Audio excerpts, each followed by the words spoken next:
नमस्ते, मैं अरुण सोनी हूँ। आप देख रहे हैं लघुगणक भाग 2 बीएससी प्रथम वर्ष भौतिक रसायन इकाई 1। भाग 1 में आपने लॉग की परिभाषा देखी, लघुगणक की परिभाषा देखी और इस परिभाषा के अनुसार हम जानते हैं कि किसी भी आधार पर किसी संख्या का लॉग वह घातांक होता है जिसे आधार पर लगाने से संख्या प्राप्त हो जाती है। फिर आपने लघुगणक से संबंधित कुछ सामान्य नियम देखे, जैसे गुणनफल का नियम है, दो संख्याओं का यदि गुणनफल है तो उसका लॉग हम यदि देखते हैं तो ये दोनों संख्याओं के पृथक पृथक लॉग का योग होता है।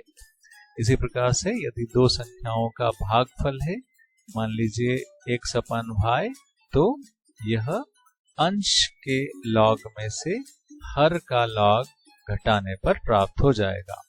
एक अन्य नियम था घातांक का नियम। किसी संख्या का घातांक यदि n है तो इसका लॉग n यानी घातांक और उस संख्या के लॉग का गुणनफल होता है। आज के वीडियो में हम ये देखेंगे कि किसी भी दी गई संख्या का लॉग मान कैसे ज्ञात करना है। जैसे मान लीजिए हमें एक संख्या दी गई है 3.246 और इसका हमें लॉग देखना है, तो इसका लॉग मान हम कैसे देखेंगे यह हम सीखने वाले हैं। किसी भी संख्या के लॉग मान में दो भाग होते हैं। एक कैरेक्टरिस्टिक या इंडेक्स कहलाता है, यह लॉग मान का पूर्णांश होता है। दूसरा भाग मेंटिसा कहलाता है, जो लॉग मान का अपूर्णांश होता है। कैरेक्टरिस्टिक पूर्णांश है लॉग मान में और मेंटिसा अपूर्णांश है। लॉग मान का पूर्णांश हमेशा धनात्मक या ऋणात्मक हो सकता है। लॉग मान का पूर्णांश धनात्मक या ऋणात्मक हो सकता है, परंतु अपूर्णांश सदैव धनात्मक होता है। अपूर्णांश कभी भी ऋणात्मक नहीं होगा। यदि पूर्णांश ऋणात्मक है तब उसके ऊपर बार का चिन्ह लगाकर प्रदर्शित किया जाता है। जैसे यदि पूर्णांश 1 है और यह ऋणात्मक है तो इसके ऊपर बार लगाया जाएगा। इसी प्रकार से पूर्णांश यदि 3 है तो इसे 3 बार के रूप में प्रदर्शित करेंगे। पूर्णांश यदि धनात्मक है तो यह बार नहीं लगाया जाता है।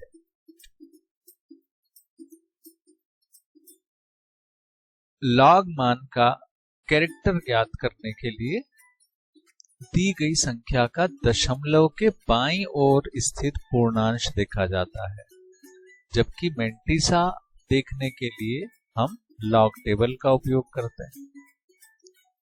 यदि किसी संख्या जिसका लॉग मान ज्ञात करना है वह 1 से अधिक है, 1 से अधिक का मतलब है दशमलव के बाईं ओर भी कुछ संख्याएं हैं और दाईं ओर भी कुछ संख्याएं हैं, तब दशमलव के बाईं ओर जितने सार्थक अंक उपस्थित हैं उनमें से यदि हम 1 कम कर दें, उन सार्थक अंकों की संख्या में से 1 कम कर दें, तो लॉग मान का धनात्मक कैरेक्टर हमें मिल जाएगा। जैसे उदाहरण के तौर पर मेरे पास एक संख्या है 2435, यहां दशमलव लगा हुआ है, तो 2435 दशमलव के बाईं ओर 1, 2, 3 और 4 सार्थक अंक है, तो 4 में से यदि मैं 1 कम करता हूं तो आता है 3। तो इस प्रकार से इस संख्या का कैरेक्टर, लॉग मान का कैरेक्टर 3 होगा। दूसरा उदाहरण देखते हैं। यहां मेरे पास 243.5 है, दशमलव यहां लगा हुआ है, तो दशमलव के बाईं ओर 3 सार्थक अंक उपस्थित हैं। 3 में से यदि मैं 1 कम करता हूं तो 2 बनता है। मुझे सार्थक अंकों की संख्या में से 1 कम करना है, तो इस प्रकार से इसका कैरेक्टर 2 बनता है, धनात्मक है यह। एक अन्य उदाहरण है 24.5 देखिए दशमलव 2 और 4 के बाद लगा हुआ है 0.35। तो दशमलव के बाईं ओर 2 सार्थक अंक है, तो इस प्रकार से कैरेक्टर 1 बनता है। और एक अंतिम उदाहरण में हम देखें, दशमलव के बाईं ओर केवल एक ही सार्थक अंक है, वह है 2। तो एक सार्थक अंक होने पर एक में से एक अगर मैं माइनस करता हूं, कम करता हूं, तो इस प्रकार से कैरेक्टर 0 बनता है। यदि दी गई संख्या 1 से कम है, अर्थात दशमलव के बाईं ओर कोई सार्थक अंक नहीं होगा, केवल दाईं ओर अपूर्णांश उपस्थित है, तब दशमलव और दाईं ओर स्थित, दशमलव के दाईं ओर स्थित दशमलव और उसके दाईं ओर स्थित प्रथम अशून्य अंक के मध्य जितने शून्य होंगे, उन शून्यों की संख्या में यदि मैं एक और जोड़ दूं यानी एक अधिक कर दूं, तो इस प्रकार मुझे ऋणात्मक कैरेक्टर मिल जाएगा। इस बात को हम फिर से समझें। यदि दी गई संख्या में दशमलव के बाईं ओर कोई सार्थक अंक नहीं है और केवल दाईं ओर ही अपूर्णांश उपस्थित है, तब दशमलव और दशमलव के दाईं ओर स्थित प्रथम अशून्य अंक के मध्य शून्यों की जितनी संख्या होगी उससे एक अधिक कर दें, तब हमें ऋणात्मक कैरेक्टर मिलेगा। उदाहरण से ज्यादा स्पष्ट होगा। जैसे मेरे पास एक संख्या है 0.2435। इस अंक में यदि हम देखें, इस संख्या में देखें, तो दशमलव के बाईं ओर कोई भी सार्थक अंक उपस्थित नहीं है, केवल दाईं ओर कुछ सार्थक अंक है। अब दशमलव और उसके दाईं ओर जो प्रथम अशून्य है, यानी कि यह 2, तो इन दोनों के बीच, दशमलव और 2 के बीच कोई भी शून्य नहीं है, शून्य शून्य है। अब इसमें अगर मैं एक जोड़ता हूं तो यह 1 हो जाता है। तो इस प्रकार मुझे एक ऋणात्मक कैरेक्टर मिलेगा। इसको बार 1 लिख करके मैं प्रदर्शित करूंगा। दूसरा उदाहरण देखें। यहां पर दशमलव और दाईं ओर जो अशून्य संख्या है, पहली अशून्य संख्या है, उन दोनों के बीच एक शून्य उपस्थित है। यह अब एक में एक और जोड़ देता हूं तो इस प्रकार बन जाता है 2 और मुझे बार 2 कैरेक्टर के रूप में प्राप्त होगा। तीसरे उदाहरण में दशमलव और दाईं ओर स्थित प्रथम अशून्य के मध्य 1, 2, 3 और 4 शून्य है। 4 में 1 जोड़ने पर मुझे मिलता है 5। तो इस प्रकार कैरेक्टर होता है बार 5। यह ऋणात्मक कैरेक्टर है। तो इस प्रकार से एक से कम अगर कोई संख्या है, उसके दशमलव के केवल दाईं ओर ही कुछ अपूर्णांश उपस्थित है, तो ऐसी संख्या का लॉग मान जब हम देखेंगे तो उसका कैरेक्टर ऋणात्मक होगा।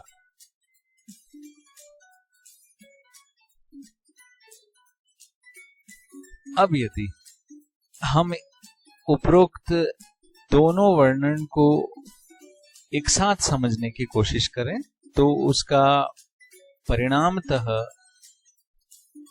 जो तथ्य है वह यह है कि दी गई संख्या को यदि मैं साइंटिफिक नोटेशन में लिखता हूं तो 10 की घात जो भी बनेगी, ऋणात्मक या धनात्मक, वही लॉगमान का कैरेक्टर होगा। जैसे मुझे संख्या दी गई है 2435 और इसका लॉग मान मुझे देखना है, तब मैं इसे वैज्ञानिक नोटेशन के रूप में लिखूंगा।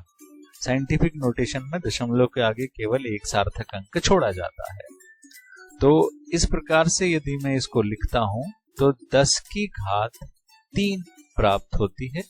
तो इस संख्या का लॉग मान में जो कैरेक्टर होगा वह होगा 3। इसी प्रकार दूसरी संख्या में 1 होगा। तीसरी उदाहरण में जो 2.435 है, यदि मैं इसका साइंटिफिक नोटेशन लिखता हूं तो ये साइंटिफिक नोटेशन में 10 की घात 0 ही है, तब इसका कैरेक्टर 0 मिलेगा।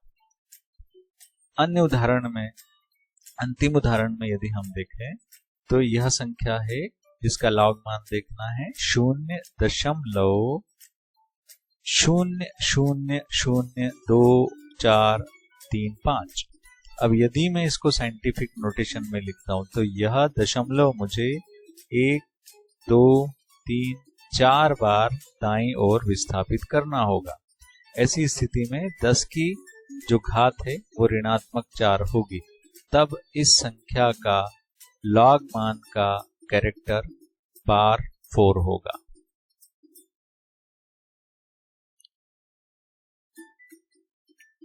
अब हम मेंटिसा कैसे देखते हैं। लॉग मान का कैरेक्टर तो हमने देख लिया, जो ऋणात्मक या धनात्मक हो सकता है, परंतु मेंटिसा सदैव धनात्मक ही होता है। तो लॉग टेबल से इस मेंटिसा को हम ज्ञात करते हैं। यदि लॉग टेबल की संरचना आप देखें तो लॉग टेबल में हमें जो टेबल दी जाएगी लॉग टेबल, उसमें हम 4 अंकों तक लॉग का मान देख सकते हैं। यह लॉग टेबल का जो प्रथम वर्टिकल कॉलम है वह 10 से प्रारंभ होता है और यह 99 तक चलता है। यहाँ पर जो टेबल बताई गई है वह केवल 31 तक है। पूरी लॉग टेबल हम देखेंगे तो यह 99 तक जाएगा। अब सबसे ऊपर की क्षैतिज लाइन में अगर आप देखेंगे तो यह 0 से 9 अंक तक आपको यहां मिलेंगे और चौथा अंक मीन डिफरेंस वाले कॉलम में मिलेगा, जो कि 1 से 9 तक होते हैं। जैसे हमारे पास जो संख्या थी जिसका लॉग देखना है, मान लीजिए वह है log 243.5। तो सबसे पहली बात तो आप इसका कैरेक्टर देखेंगे और दशमलव के आगे 3 सार्थक अंक है तो इसका कैरेक्टर तो है 2। अब हम लगा देते हैं दशमलव। यह पूर्णांश हमने देख लिया। अब हमें देखना है इसका अपूर्णांश। तो अपूर्णांश देखने के लिए मैं दशमलव पर ध्यान नहीं दूंगा, मुझे केवल 4 अंक चाहिए और वो 4 अंक हैं 2, 4, 3 और 5। सबसे पहले हम 24 लॉग टेबल की प्रथम वर्टिकल लाइन में खोजेंगे और वह रहा यहां, यह है 24। अब तीसरा अंक है 3 और यह मुझे यहां मिलेगा, जो कि लॉग टेबल के सबसे ऊपर हॉरिजॉन्टल लाइन में आपको दिखाई देगा। यह रहा 3। इस 3 और 24 के सामने जो अंक लिखा है वह है 3856। इस अंक को मैं नोट कर लेता हूं, 3856। अब जिस संख्या का लॉग मान देखना है उसका चौथा अंक है 5। यह 5 मीन डिफरेंस वाले कॉलम में सबसे ऊपर वाली क्षैतिज लाइन में मिलेगा, वह रहा यहां। अब मैं 24 के आगे, यहां 24 है, 24 के आगे मीन डिफरेंस में 5 नंबर वाली लाइन में जो अंक लिखा है वह नोट करता हूं और वह है 9। अब मेरे पास 2 अंक हैं 3856 और मीन डिफरेंस से मुझे मिला 9 जो मैं इसमें जोड़ दूंगा। तो इस प्रकार मुझे यहां संख्या मिलती है 3865। यही हमारे लॉग मान का अपूर्णांश है 3865। इसी प्रकार आप दूसरी कुछ संख्याओं के लॉग मान निकालें। एक अन्य उदाहरण में आपको और देता हूं, जिसे मेरे पास संख्या है लॉग 0.00024335। सबसे पहले हम इसका कैरेक्टर देखेंगे। कैरेक्टर टेबल से नहीं देखा जाता है। कैरेक्टर देखने के लिए आप केवल संख्या को ऑब्जर्व करें, और इस संख्या में हम देख रहे हैं कि दशमलव के बाईं ओर कोई सार्थक अंक नहीं है। अब दशमलव के बाईं ओर सार्थक अंक नहीं है तो कैरेक्टर धनात्मक नहीं होगा। इसके बाद हम ये देखें कि दशमलव और अशून्य संख्या के बीच 3 शून्य है। इसको मैं 1 अधिक कर देता हूं, तो इस प्रकार मुझे मिलता है 4। तो ऋणात्मक 4 मुझे इसका कैरेक्टर मिल जाता है। अब हम देखें 2435 की मेंटिसा, जो कि मैं टेबल से देखूंगा, और पहले मैं इस टेबल से देख चुका हूं। 2435 के लिए मेंटिसा बनता है 3865। तो यही 3865 भी इस नए उदाहरण में भी मेंटिसा है, क्योंकि 4 अंक मेरे पास वो ही हैं 2435 जो पहले वाले उदाहरण में थे। तो इस प्रकार से आप किसी भी अंक के लॉग मान को देख सकते हैं। कुछ प्रश्न मैं आपको देता हूं जिसे आप अपनी नोटबुक में करेंगे। मान लीजिए मुझे लॉग 0.008253 का वैल्यू देखना है। एक ये करें। दूसरा है लॉग 0.03456। आप अपनी लॉग टेबल निकालिए जिसमें 10 से 99 तक के सारी वैल्यूज दी हुई हैं।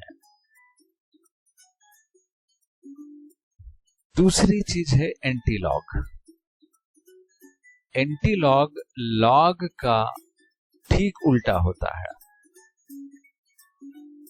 यदि मैं किसी संख्या का लॉग मान देखता हूं, जैसे मान लीजिए हम लॉग 2 देखना चाहते हैं, तो मैं log 2 को 2.000 लिख सकता हूं।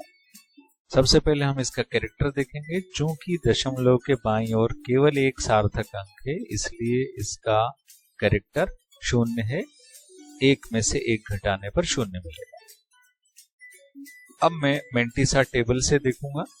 टेबल में सबसे पहले मैं देखता हूं 20 सबसे आगे वाली लाइन में, वर्टिकल लाइन में कहां है। यहां मुझे 20 दिखाई दे रहा है। 20 के आगे 0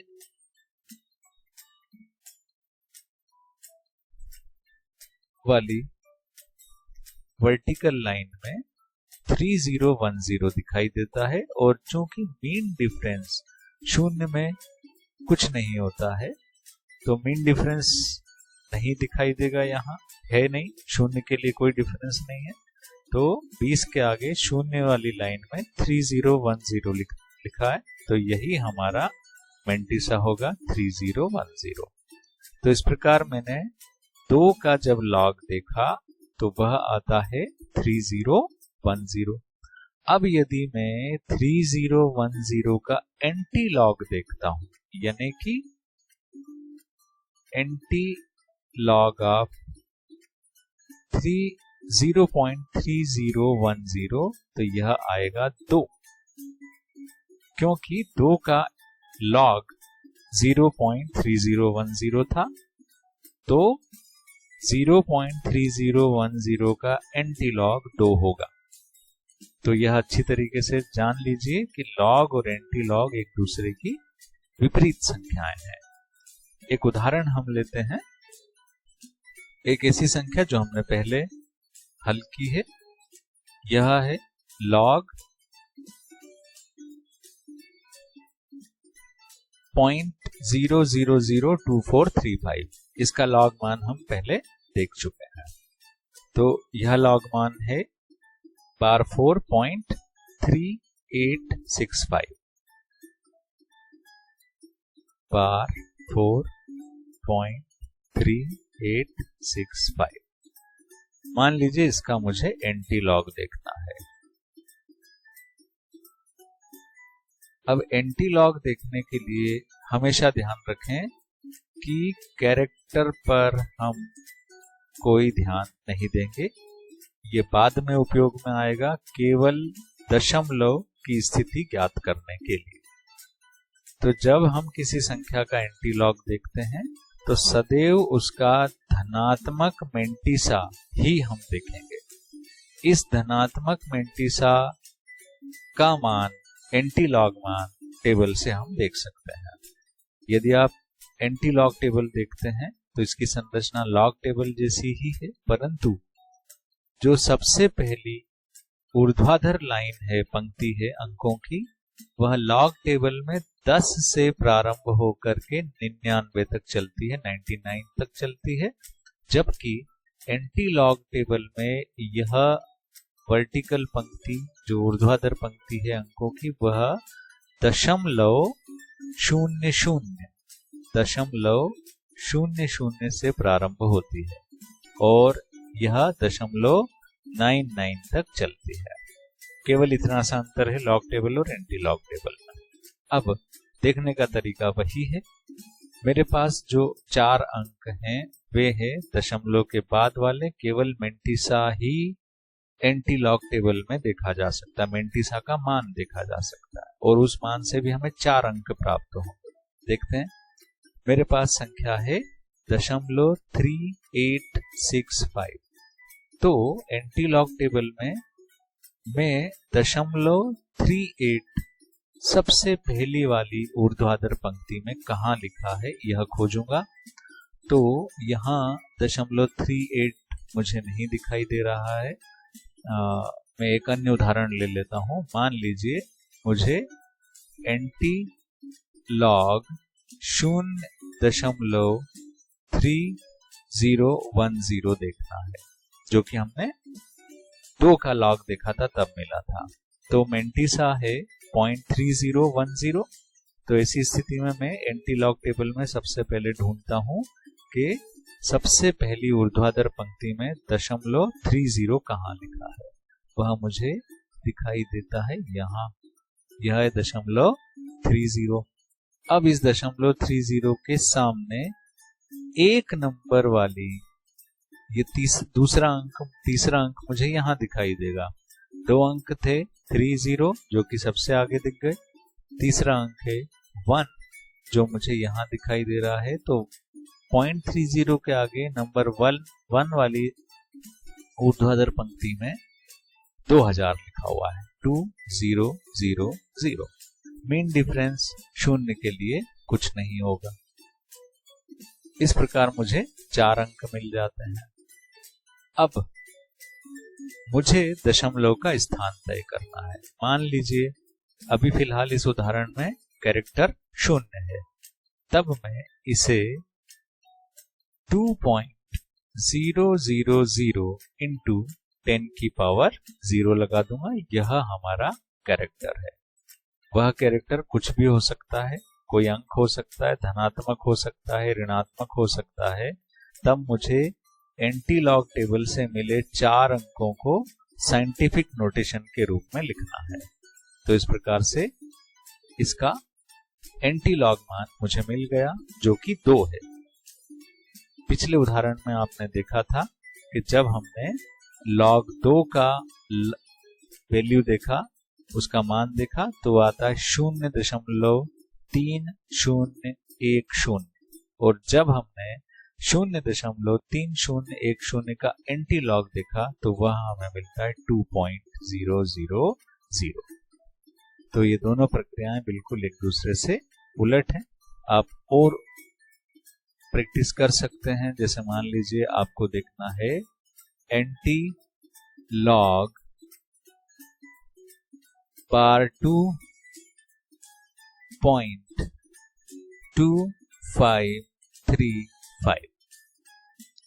अब इसमें फिर ध्यान दें, हमारे पास कैरेक्टर है -2 बार 2, जिसे हम बाद में उपयोग में लाएंगे।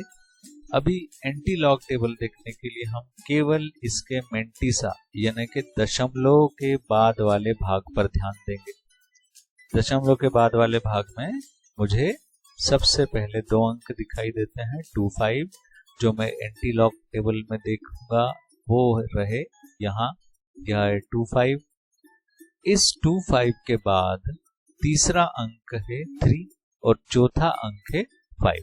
चौथा अंक मीन डिफरेंस में दिखाई देगा, तीसरा अंक मुझे दिखता है यहाँ और चौथा अंक है यह। तो अब मैं सभी के मान को यदि देखता हूं तो 0.25 के आगे मैं जब ये दोनों मान 3 और 5 की लाइन में जो लिखे हैं वो देखता हूं तो यहाँ 1791 और मीन डिफरेंस है 2, जो कि चौथे अंक 5 के सामने लिखा हुआ है। तो इन दोनों को मैं अगर जोड़ता हूं तब मुझे मिलता है 1791 प्लस 2, इसका मान है 1711। तो इस प्रकार मुझे 4 अंक मिल गए। 4 अंक मैं यहां लिखता हूं 1711। अब हम देखेंगे कि इसका कैरेक्टर क्या है। कैरेक्टर है -2। तो बिल्कुल सिंपल साधारण सी ट्रिक है। आप जो 4 अंक हमें मिले हैं उसमें 1 अंक छोड़कर हम दशमलव लगा दें, इनटू 10 की पावर हम वही लगाएं जो कैरेक्टर है। तो अभी फिलहाल कैरेक्टर है -2। इसको और अगर मैं साधारण तरीके से लिखना चाहूं तो -2 कैरेक्टर यानी कि 100 का मुझे इसमें भाग लगाना है, तब मुझे मिलता है 0.01711। यह मेरा उत्तर है। तो एंटी लॉग बार 2.2535 का मान है 0.01711। अगले वीडियो में हम लॉग और एंटी लॉग से संबंधित कुछ सवाल हल करेंगे, प्रश्न हल करेंगे, जो आपकी बीएससी प्रथम वर्ष की रसायन की परीक्षा में अक्सर पूछे जाते हैं। तब तक आप पढ़ते रहें, लाइक करें, सब्सक्राइब करें और बेल आइकन टच करना ना भूलें, जिससे कि आपको अगले वीडियो के नोटिफिकेशन मिलते रहें। धन्यवाद।